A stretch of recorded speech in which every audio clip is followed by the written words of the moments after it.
Welcome back to our channel. Today, we dive into the year 2000 BC, an era of gleaming bronze and societies beginning to pulse with greater ambitions. Imagine the sun rising over fortified hills, the sound of hammers forging tools that shape history, and peoples scattered across the continent, each building their own culture. The climate in this era varies. In the north and center, winters colder and drier than ever, forcing harsh adaptations, with cutting winds from the steppes and less rainfall drying up rivers. In the south, as in Greece and Iberia, a mild Mediterranean climate, with hot summers and gentle winters, allowing abundant harvests, though with sporadic droughts that test resilience. We already see the seeds of epic wars being planted, with chiefs in primitive battle chariots, inspiring stories that would echo for millennia. Let's explore the daily lives of these peoples, what they ate, valued, celebrated, and how they thought about the world, focusing on the changes that shaped them in this period. In the vast heart of Europe, from Germany to Ukraine, the corded-ware culture reigns supreme, with communities now settling in villages of rectangular wooden houses surrounded by defensive ditches. They value strength, loyalty, and lineage, with a clear hierarchy, warrior chiefs at the top, buried with bronze axes and daggers symbolizing power, below them, farmers and herders who sustain the group. Their diet is hearty, mixing barley and wheat cooked into thick porridges, cattle and pork grilled over communal fires, and fermented milk for strong drinks. Men ate more meat, which sustained them for more dangerous and physically demanding activities. Meanwhile, women managed the households and herds. Trade flourishes, with Baltic amber exchanged for copper from the mountains, creating networks that unite distant tribes.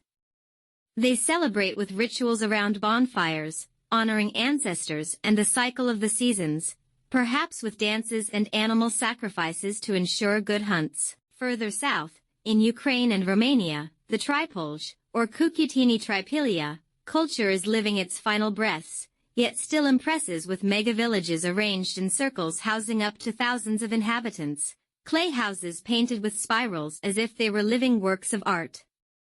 Without a rigid hierarchy, they have community leaders guiding decisions in assemblies. Ordinary people, farmers and craftsmen, live in extended families. They value fertility and harmony with the land, celebrating harvests with feasts in which old houses are ritually burned, symbolizing renewal. Some scholars also believe these rituals included music from bone flutes and circle dances. Their diet focuses on grains such as emmer wheat in flatbreads, vegetables like lentils and peas, and occasional mutton, milk and cheese add variety.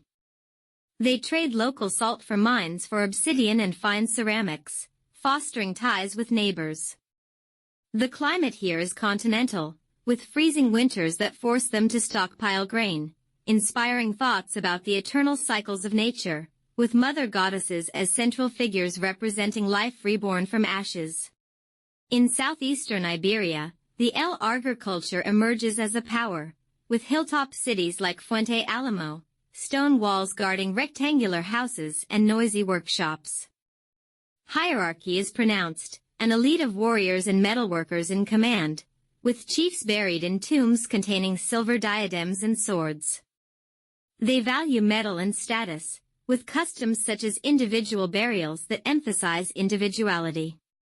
They eat wheat and barley in thick soups, olives and figs from orchards, and roasted goat meat. Trade in copper and tin across the Mediterranean enriches the leaders. They celebrate with offerings in tombs, honoring ancestors, and the dry, hot climate of southeast Spain shapes a resilient life, with thoughts about legacy. The idea that power is passed down through blood and goods, creating the first notions of royal inheritance.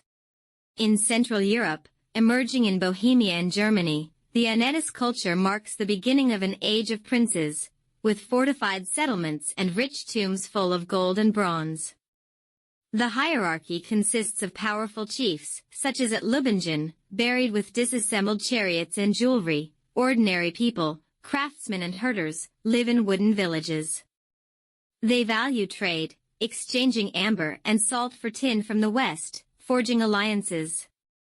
Their diet includes oatmeal porridges, venison from hunting, and river fish. They celebrate solstices with bonfires and fermented drinks, honoring the sun. The colder climate here encourages stockpiling, generating thoughts about fate, the belief that the gods favor the bold, inspiring innovations such as the first true swords. In the British Isles, the Wessex culture transforms Stonehenge into a ceremonial hub, with stone circles aligned to the sun where peoples gather for rituals.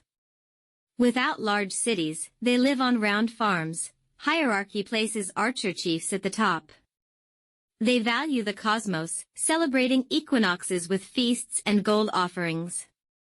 They eat barley breads, mutton, and wild fruits. They trade tin with the continent. The damp, cool Atlantic climate shapes an adaptable life, with thoughts about celestial cycles guiding destiny. On the Greek mainland, the Proto-Greek Mycenaeans build fortresses such as Tiryns, with a warrior elite valuing honor and conquest. Their diet consists mainly of olives, wine, and grilled meat. They trade with Crete for ceramics. They celebrate heroes with oral tales, precursors to epics. The Mediterranean climate favors vineyards, also inspiring ideas of human-like gods.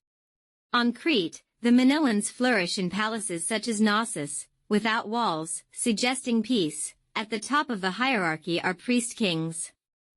They value art and the sea, celebrating bulls with ritual leaps. They typically eat fish, grains, and fruits, and grow very wealthy from maritime trade. The mild climate drives prosperity, with thoughts centered on divine harmony.